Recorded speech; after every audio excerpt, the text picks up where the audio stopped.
मैं भी सिख हूं। मैं ब्रिटिश कोलंबिया के उसी सिरे में रहता हूं जिसके पास गुरुद्वारा है और जहां पर निज्जर ने कई बार खालिस्तान के समर्थन में रेफरेंडम आयोजित किए थे। उसकी मौत के बाद अब उसके चेले यही माहौल बना रहे हैं, लेकिन ये चंद मुट्ठी भर खालिस्तानी समर्थक न तो भारत की अस्मिता को छेड़ पाएंगे और न ही उसके अपने किसी एजेंडे में सफल हो पाएंगे। कुछ समय बाद कनाडा में चुनाव है। प्रधानमंत्री जस्टिन ट्रूडो की सियासी जमीन कमजोर होती जा रही है, इसलिए सिख समुदाय के एक तबके से जुड़े लोगों के सेंटिमेंट के साथ माहौल बिगाड़ने की राजनीति में ऐसे हालात बनाए गए हैं। जिस तरीके से भारत सरकार ने कनाडा में रहने वाले लोगों के लिए एक ट्रेवल एडवाइजरी जारी की है, उसे डर तो पैदा हुआ ही है, लेकिन ये गिने चुने खालिस्तानी समर्थक कनाडा की सरकार के शहर पर लोगों में दहशत पैदा करने की कोशिश कर रहे हैं।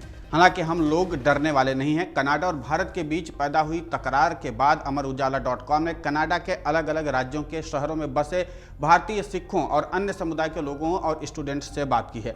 सभी लोगों का कहना था कि इस वक्त जो माहौल बना है उसमें कनाडा में होने वाले चुनावों का बहुत बड़ा रोल है।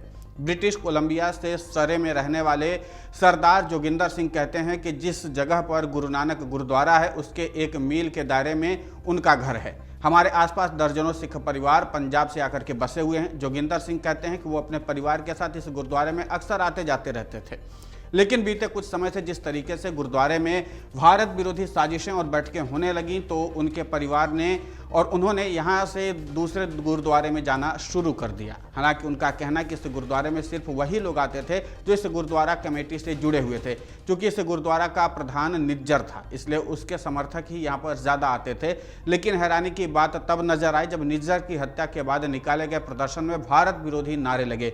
उसके बाद खालिस्तान के लिए जनमत संग्रह की अपील की गई। सरदार जोगिंदर सिंह कहते हैं कि इस जनमत संग्रह में उन्हें जो पता चला वो यही था कि बुलाई गई सिख संगत में महज 5% लोग नहीं पहुंचे थे। इसी इलाके में रहने वाले व्यवसायी सनी बेंस कहते हैं कि गुरुद्वारे में आने वाले और इस इलाके में रहने वाले सिख समुदाय के लोग गुरु नानक गुरुद्वारे की समिति से सीधे तौर पर बिल्कुल ताल्लुक नहीं रखते हैं। इसके पीछे कारण बताते हुए सनी कहते हैं कि दरअसल यहाँ पर जिस तरीके से माहौल तैयार किया जा रहा था वो कुछ सियासी लोगों के इशारों पर ही हो रहा था। वह कहते हैं कि इस वक्त जो हालात भारत और कनाडा के बीच में बने हैं उसके पीछे का असली कारण कनाडा में होने वाले चुनाव ही हैं। सनी कहते हैं कि कनाडा के प्रधानमंत्री जस्टिन ट्रूडो की सियासी जमीन कई कारणों की वजह से बहुत कमज़ोर हो गई है। इसमें कनाडा में बढ़ती महंगाई दर, बेरोजगारी, सुरक्षा और बैंकों के बढ़ते ब्याज से ध्यान हटाने के लिए ट्रूडो सरकार के कुछ मंत्रियों ने खालिस्तान के इस मुद्दे को हवा पानी देना शुरू कर दिया है। उनका कहना है कि ऐसा नहीं है कि खालिस्तानी समर्थक कनाडा में नहीं हैं, लेकिन उनकी उतनी संख्या नहीं है जितने कि खालिस्तानी समर्थक दुनिया भर में बता करके माहौल बनाते हैं।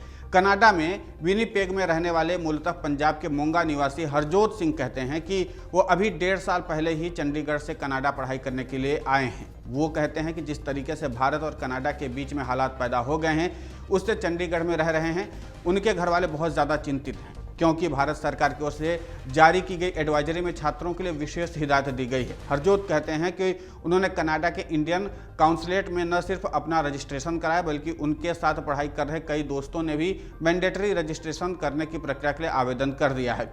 हरजोत के साथ रहने वाले चंडीगढ़ के सैंडी बालूजा का कहना है कि वो यहाँ पढ़ाई करने के लिए आए हैं। कई दिन में काम करने के बाद वो प्रसाद के लिए गुरुद्वारे जाते हैं। उनका कहना है कि कनाडा की राजनीति में उन्हें कोई लेना देना नहीं है, लेकिन वो ये जरूर मानते हैं कि इस तरीके की एडवाइजरी जारी की गई है उससे उनकी चिंता तो बढ़ गई है, इसलिए अब वो अपने पढ़ाई और काम करने वाले शेड्यूल में भी बदलाव कर रहे हैं। कनाडा के ब्रॉम्पटन इलाके में रहने वाले सचिन और जगमीत बताते हैं कि बीते 1 दशक से यहाँ रह रहे हैं। सचिन कहते हैं कि यहाँ पर खालिस्तान समर्थक पहले भी थे और अभी भी हैं। उन्हें इस वक्त के ताज़ा हालात में जो महत्वपूर्ण बात नज़र आ रही है उसमें सियासत कुछ ज़्यादा ही दिख रही है, क्योंकि जस्टिन ट्रूडो की सरकार में शामिल कई नेता खालिस्तान के बड़े समर्थक हैं। जगमीत सिंह कहते हैं कि वो कनाडा के पॉलिटिक्स को भी बहुत करीब से समझते हैं। बीते चुनाव में जस्टिन ट्रूडो की फेडरल लिबरल पार्टी कई सीटों पर महज 500 से 1000 वोटों के अंतर से ही जीती थी। अब बदले हुए हालात में कनाडा में प्रधानमंत्री की सियासी पकड़ और जमीन बहुत कमजोर होती गई है, इसलिए फेडरल लिबरल पार्टी खालिस्तानी समर्थकों का वोट हासिल करना चाहती। जिन सीटों पर फेडरल लिबरल पार्टी कुछ वोटों की वजह से जीती थी वहां पर खुद को मजबूत करके दोबारा सीटों पर कब्जा करना चाहती है ताकि फिर सरकार बना सके। वो कहते हैं कि लेकिन इसका फर्क अब इसलिए नहीं पड़ने वाला क्योंकि कनाडा के प्रधानमंत्री की मंशा भारत में माहौल खराब करने वालों को शह देने की हो गई है और वो राजनीति चमकाने की हो गई, इसलिए इस मकसद में वो कामयाब नहीं होंगे। अमर उजाला अब आपके टीवी पर भी अपने स्मार्ट टीवी पर YouTube पर सर्च करें अमर उजाला, चैनल सब्सक्राइब करें और देखें ताज़ा खबरें, वो भी HD क्वालिटी में। और हाँ, बेल आइकन दबाना ना भूलें ताकि हर खबर हो आपके घर। अमर उजाला, निष्पक्ष, निर्भीक, निरंतर।